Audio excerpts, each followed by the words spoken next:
I had to gentle parent my Timber the other day. Yeah, I know that sounds ridiculous, but just hear me out. My Timber is a really good builder, and I know most of them are.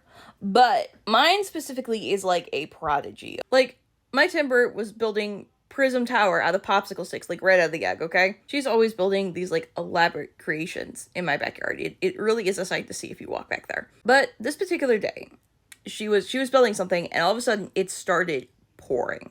I don't know if it was one of those like derechos or if somebody used rain dance. There was not a cloud on that radar. But it just starts pouring to the point where my poor Timber couldn't do any more work, and she was so upset.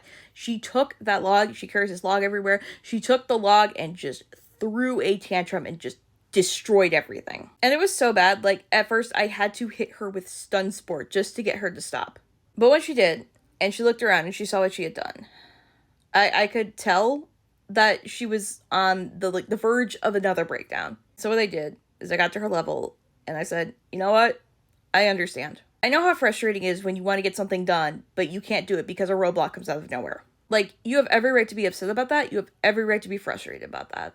And I also know what it's like to be so mad that you lose control of yourself and you do things that you regret. Believe me, I've been there. It's not fun. But this is the natural consequences of your actions.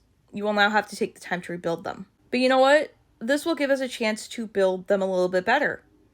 And I know that you made several mistakes that you couldn't figure out how to fix. We have an opportunity to fix them now.